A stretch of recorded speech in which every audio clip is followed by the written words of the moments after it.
Today, he's a picture of health. Where was I last Wednesday? He said, Imam, Allah bless me. He's a Muslim. I've been clean now for 25 years, and it's my 25-year anniversary of being free from drugs. So I went with him. I went to his 20th anniversary. This is 25th anniversary. For you, some of you, that's no problem. But for some of our children, drugs is a major problem. It's a major test. Brother told me once, he said, Imam, if Allah bless me to go to Jannah, all I want to do in Jannah is smoke some weed. And he was an Imam. Test. Last year, Kansas City, 70-year-old man decided to rob a bank. He went in the bank, 70 years old, handed a teller a letter saying, I have a gun, put money in the bag. And the teller put about $3,000 in the bag. He took the $3,000, instead of going outside of the bank, he went into the lobby and sat down. Sure enough, the police came shortly because the police station only half a block from the bank. And when the security came in, he said, I'm the man you're looking for. So they arrested him. There was no gun. He gave the money back. So the judge asking him, this is a true story, happened last year, you can look it up. The judge asked him, why did you rob the bank? He said, Your Honor, I'd rather go to jail than be with my wife. So you know what? He just got sentenced 3 or 4 weeks ago. And you know what? Whenever you give a punishment, you give the punishment fitting the crime. So the judge gave him 6 months home confinement. No, I ain't trying to be smart. I'll tell you what happened. So we are tested. Every day we are tested. And the question is, how will we respond to our tests? How will you respond to your tests? We ask Allah the Almighty to help us and guide us on the straight path. Alhamdulillah Rabbil Alameen.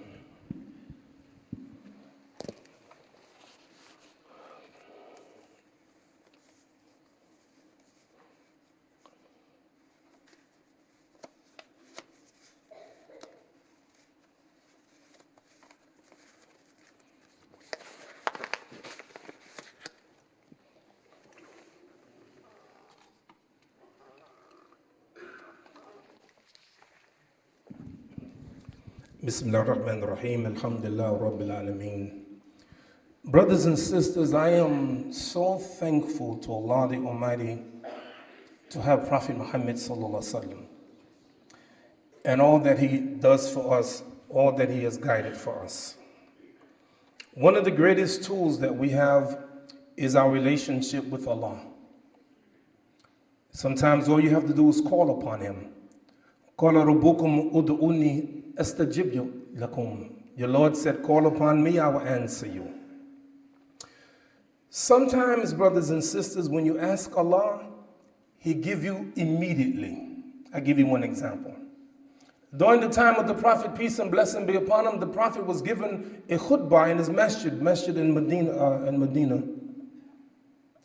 And while he was given the khutbah, this hadith muttafaqun alayh, many narrations said that a man came into the masjid and they talked about the very door that he came into while the Prophet is given the khutbah. And the man comes up to the Prophet and says, Ya Rasulullah, there's a drought here, there's no rain. Please make dua to Allah that he would give us rain. Now you know you're not supposed to talk in Jumu'ah prayer. You know that. The Prophet didn't scold him. He simply turned around, faced the Qibla, raised his hand and asked Allah for rain. Anas ibn Malik said, there was not a cloud in the sky, But when the Prophet ﷺ made this dua, all of a sudden a huge cloud came and it started raining. It is said that it rained for 1 week. The Prophet ﷺ was given the khutbah the next Friday. Some say it was the same man came up to the Prophet ﷺ, said, Ya Rasulullah, it's raining so much, it's killing the cattle. Could you please ask Allah to stop the rain? And the Prophet ﷺ again didn't scold the man. He turned around and made the dua. Anas ibn Malik said, all of a sudden the sun came out and it stopped raining. Sometimes Allah will answer you directly. Sometimes Allah is not saying no, but He's saying not now. I'll give you an example. The Prophet ﷺ talked about his relationship to his father Ibrahim ﷺ, and he said, Da'watu Abi Ibrahim, I am the answer to the supplication of my father Abraham. Exactly what he asked for, Allah gave it in the Prophet, peace and blessing be upon him. But my question to you, how long after the dua of Ibrahim did Allah answer the dua? Sometimes Allah is not saying no, He's saying not now. Because Allah knows better. Thousands of years later, here comes the Prophet ﷺ, the answer of the dua of his father Ibrahim ﷺ. Whatever your situation is, trust Allah. I don't care how difficult you think it is, trust Allah. 2009, I'm in Emory Hospital in Atlanta, Georgia. Been diagnosed with prostate cancer. Had the test. And the doctor said to me, he said, I'm sorry, sir, we can't do anything for you. I said, Inna lillahi wa inna ilayhi raji'un. He said, what does that mean? I said, it means from God we come and to God we return, we trust in Him. And then he looked at me, he said, I thought you would say something like that. Years ago, I'm still here. Only by Allah's permission. And this is why Ibrahim alayhi salatu wasalam said, فَإِذَا مَرِدْتُ فَهُوَ يَشْفِينِي. And when I'm sick, it's Him that cures me. Don't make a mistake. There are millions of doctors. We ain't never say don't go to doctor. No, go to the doctor, because part of it is Allah subhanahu wa ta'ala giving them ability. So don't say, I ain't going to the doctor. No, go to the doctor, but you better know that it's Allah that brings the healing. So what I'm saying today is that you have to trust Allah subhanahu wa ta'ala. I was in Newark, New Jersey at the airport, and I was in the wrong terminal. I had to go to another terminal, and a car came by and said, do you need help? I said, yes, I got to go to the other terminal. He said, come on, I'll take you there. I got in the car, happened to be a Muslim. He said, Assalamu alaikum. I said, wa alaikum salam. He don't know me. He don't know Imam Siraj Wahhaj. He don't know me. I'm just another Muslim. He said, sir, can you make dua for me, please? He said, me and my wife been married for years and we ain't ever had no children. Make dua that we would have children. Do you know, for 2 weeks straight, I ask Allah every day that Allah will bless them with children. I don't know if it happened or not. Why is it? Why am I doing it? I don't know him. He don't know me, but he's a Muslim. لا تدخلوا الجنة حتى تؤمنوا ولا تؤمنوا حتى تحبوا. You don't go to Jannah until you believe, and you never believe until you love one another. Do you love one another? Do you love the Muslim all over the world? Do you love the Muslim in Palestine, in Syria, in Yemen, and in Somalia, and in Sudan? Do you love the Muslims everywhere? Do you love the Muslims in Europe? Do you love the Muslim, your brother and sister, whether you saw them or not? Do you love them? And we're going to be tested. Some people be tested by colors, ethnicity, language. So brothers and sisters, I'm saying to you today that we're going to be tested. Finally, you know, sometimes Muslims think that we have to compete with Isa and his miracles. I give you an example. If you read the Quran, it's confirmed that Jesus raised the dead by Allah's permission. Muslims agree with that. Even though we didn't see it, 1,600,000,000 Muslims believe it. Why? Because Allah said it in the Quran. He cured those born blind and those who had leprosy. Jesus did it. But this is my question. How many people did Jesus raise from the dead? I researched. I looked at Christian sources. I looked at Islamic sources. I couldn't find the number.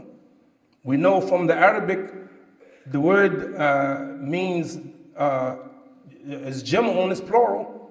So it could be 3, could be 300, 3,000, 3,000,000. Nobody knows, but it doesn't seem like it was a lot of numbers. Same thing with the leprosy and the people born blind. And then I ran across this hadith, and alhamdulillah, I'm going to end with this hadith. It made me, as much as I love the Prophet, believe in the Prophet, made me love him more, if that's even possible. I bear witness on this member that I love Muhammad alayhi salatu wasalam, the Messenger of Allah, more than any combination of anybody. I bear witness to that. This hadith was narrated by a tabi'een,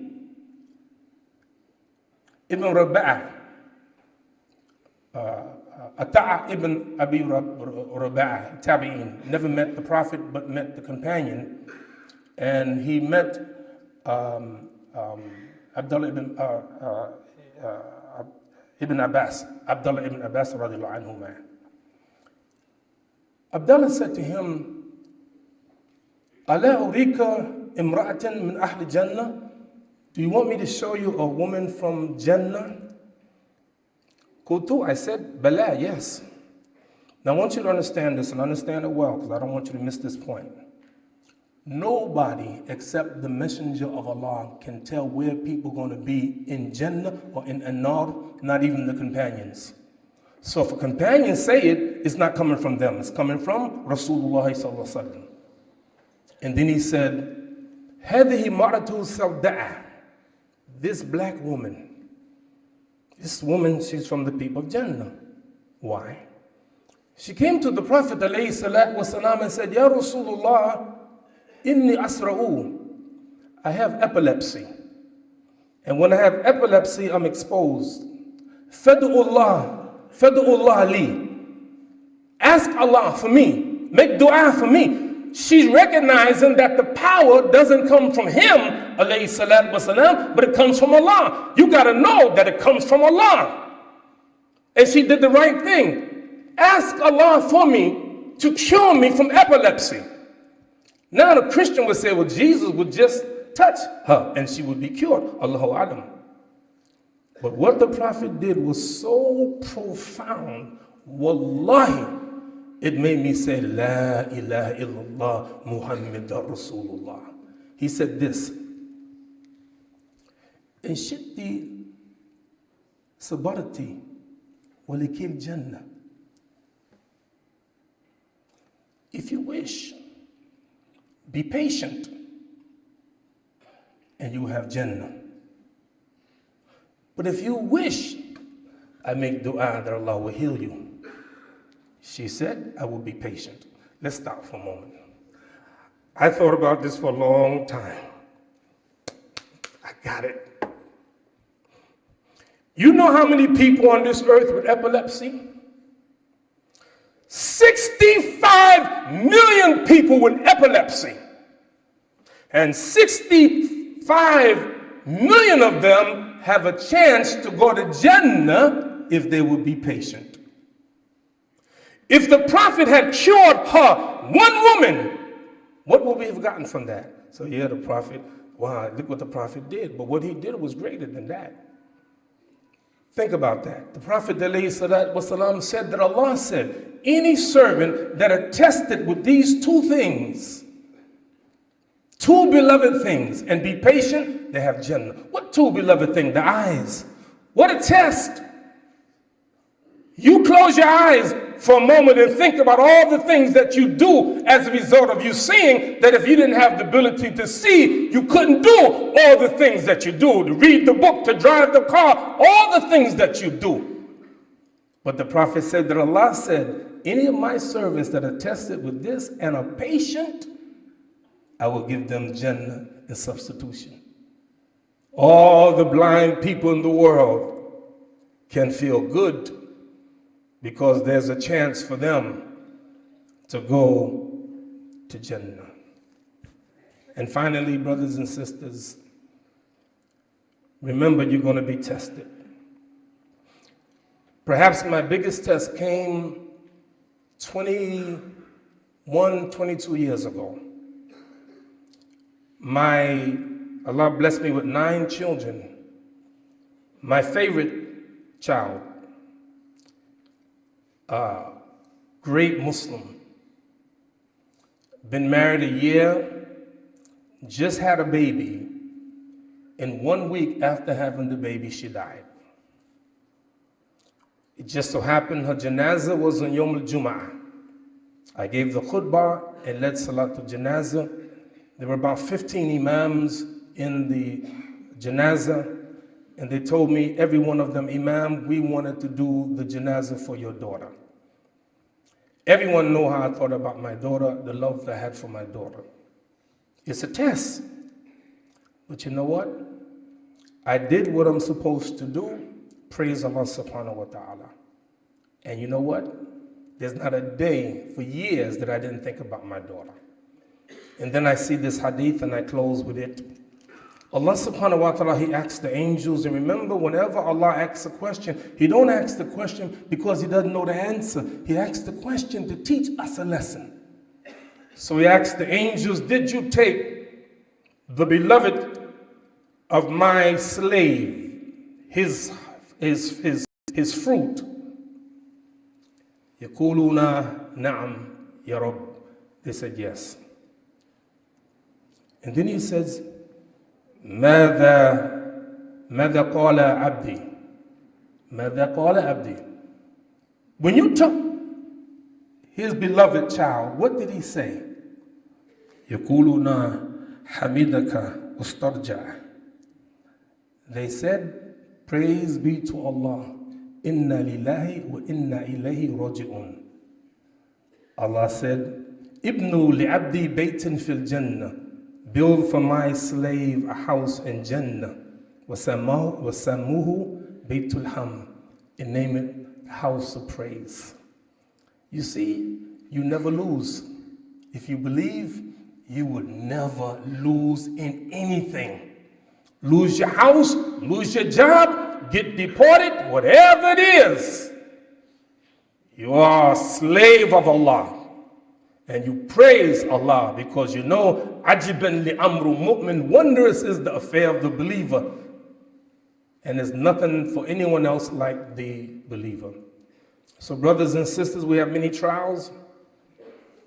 We have trials in Palestine right now. We ask Allah the Almighty to strengthen us that we may protect Palestine. Our beloved Masjid al-Aqsa. There are trials of our Muslims in Yemen. Many of our Muslims in Yemen are dying. We ask Allah the Almighty to bless them, to help them, to protect them. In Burma, hundreds of thousands of Muslims are leaving, making migration, many of them in Bangladesh. We ask Allah to protect all of them. We ask Allah the Almighty to protect the Muslims in Afghanistan and Iraq and all over the world, in Somalia. We ask Allah the Almighty to protect them. Brothers and sisters, I conclude, ask you for a favor. When the prayer is over, 2 things. I need to speak to you for 3 minutes. Please don't go. Number 1. Number 2, a good friend of mine and yours, Congressman Keith Ellison, is here. And after I talk to you for 3 minutes, He's going to talk to you for a few minutes. Would you do that, inshallah? May Allah subhanahu wa ta'ala bless all of you. Assalamu alaikum wa rahmatullah.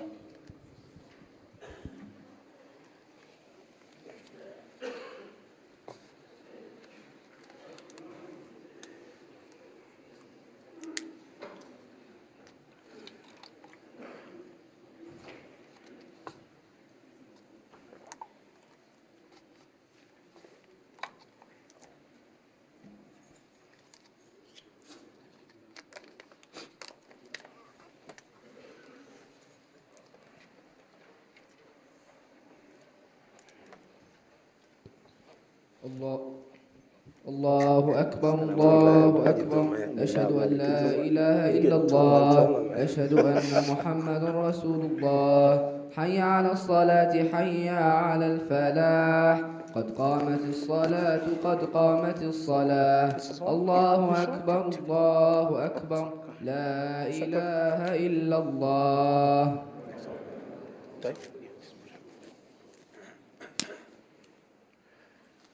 استو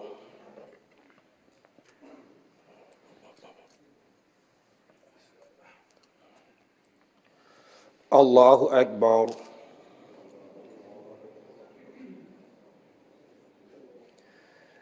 الحمد لله رب العالمين الرحمن الرحيم مالك يوم الدين إياك نعبد وإياك نستعين اهدنا الصراط المستقيم صراط الذين أنعمت عليهم غير المغضوب عليهم ولا الضالين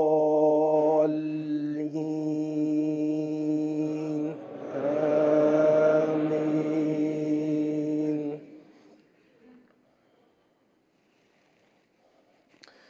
يا أيها الناس اعبدوا ربكم الذي خلقكم والذين من قبلكم لعلكم تتقون الذي جعل لكم الأرض فراشا والسماء بناء وأنزل من السماء ماء فأخرج به من الثمرات رزقا لكم فلا تجعلوا لله أندادا وأنتم تعلمون وإن كنتم في ريب مما نزلنا على عبدنا فأتوا بسورة من مثله وادعوا شهداءكم من دون الله إن كنتم صادقين فإن لم تفعلوا ولن تفعلوا فاتقوا النار التي وقودها الناس والحجارة أعدت للكافرين. الله أكبر.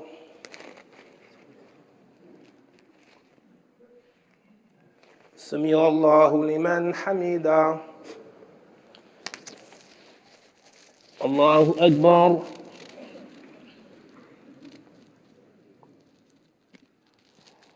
الله أكبر. الله أكبر. سبحان الله.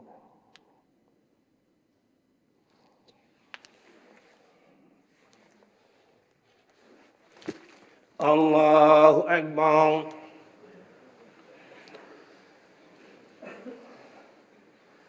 الحمد لله رب العالمين الرحمن الرحيم مالك يوم الدين إياك نعبد وإياك نستعين اهدنا الصراط المستقيم صراط الذين أنعمت عليهم غير المغضوب عليهم ولا الضالين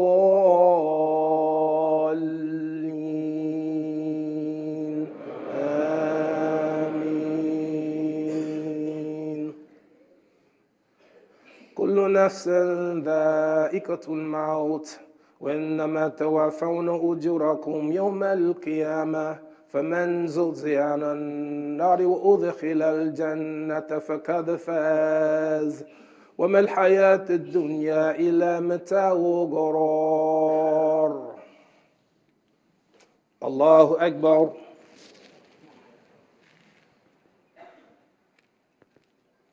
سمع الله لمن حمده.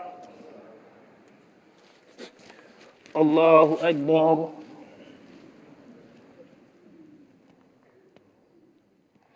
Allahu Akbar. Allahu Akbar.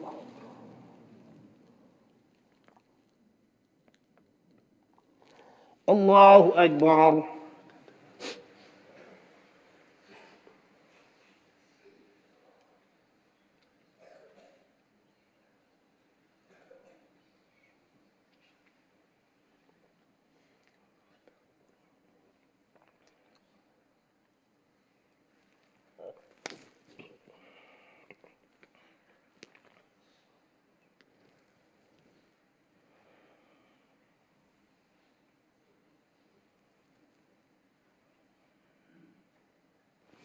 Assalamu alaikum wa rahmatullah. Assalamu alaikum wa rahmatullah. Assalamu alaikum. Brothers and sisters, please forgive me. I know you want to make your dhikrs. Please, if you can forgive me, just, I promise you, less than 3 minutes. Less than 3 minutes. I have gone all over the country and the world raising money for masjids. That's what I do. I'm going to do the same thing today. There's a masjid here, one of my favorite masjids in the whole world, the masjid in Dallas, Masjid al-Islam. I love them. Alhamdulillah, they are about now to expand and build a masjid. I think one more push, we can finish it, alhamdulillah. So what I'm going to do now, less than 3 minutes, I'm going to give $1,000. I'm asking for a record amount today, never happened before. I want 50 people to raise their hand and match this brother from Brooklyn. I want to see how many would give $1,000. I'm going to count to 3, and you raise your hand. I want to see how many we do. You can do it immediately, or you can wait a month, 2 months, or whatever the case may be. But one of the tests is that when you're doing it not for your own masjid. And I want to thank the administration here for allowing us to do that, something that I know they don't do. Okay, good. Let's count. 1, 2, 3, 4, 5. Good. 6, 7, 8, 9, 10, 11, 12, 13, 14, 15, 16, 17, 17, 18, 18, 19, 19, 20. Good. 21. Good. Give me 25. I'm good. 21, 22, 23, 23, 24. Let's go. I got another minute. Got 24, 25, 26, 26 people. 27. Allahu Akbar. 27. 27, let's close it out. 27, up there, 27 in the back, 27, and I tell you what, give me 3 more and that's 30. We got 27, 28, good. 28, 2 more, 28, 29, mashallah, 29 and 30, 31, 32, mashallah, 32. May Allah bless you, brothers and sisters, thank you. Anyone else, don't say, you know what, just because I didn't call your number, maybe you can do 500, maybe you can do 100, but everybody do something. Wouldn't it be nice if all of us came together and helped this masjid, Masjid al-Islam, help them build so you can look at that wonderful structure? May Allah bless you. Thank you so much. Please remain behind, my beloved brother. Let me tell you something. Could you stand up for a second? Listen. Now, you may not believe, you may not understand what I'm saying. There's a real possibility that one day this will be the president of the United States of America. Yeah, man. I ain't playing with you, man. This guy, he may be a senator, I'm just saying. He may be a senator, but inshallah on the way. And you know what? Alhamdulillah, he's one of us. May Allah bless you. Keith Ellison. You want to? Okay, thank you. Assalamu alaikum wa rahmatullahi wa barakatuhu. What a unqualified joy to listen to Imam Siraj Wahhaj. You know what, I'm going to tell you honestly, brother, when I walked in here today, I didn't know you was going to be here. I wish somebody would have told me. What a pleasure. What an honor. Brothers and sisters, the Muslim community should be a benefit and a mercy wherever we are. No matter where we are, the crime rate should go down because we're there promoting safety. Wherever we are, fair commercial dealings should prevail. We know hadith, Prophet Muhammad sallallahu alaihi wasallam said that we pay the workmen before the sweat dries on the brow. We are fair to working people. We believe that wherever the Muslims are, things should get better. One of the ways to make them better is for you to participate in the local politics of any community that you're in. You're not endorsing bad things by voting. Actually, you're doing something about the bad things. I tell you, when I first started running, and I got great inspiration from Imam Siraj Wahhaj, but I did run into one brother who was learned in Islam who said to me that voting was haram. And I said to him, you know, he said, because you know, the war in Iraq is wrong. I said, I'm running because I think you're right and we got to get out of there. He said, okay, well then it's okay then. What I'm telling you is if you believe that we've got to have a fairer society, a freer society, a society where people are dealt with on the basis of honesty, you got to get involved. I'm not going to come in here and profane the masjid by telling you about no political party. It's true that I am a part of a political party, but I don't care what one you want to be part of. You just got to get out there, you got to run, you got to vote, you got to raise issues, and you got to demand honesty and decency and fairness in politics. All politics is how we live together. That's all it is. We live under a king or a monarch or a warlord, or we run in a place where everybody has a voice or everybody has a vote.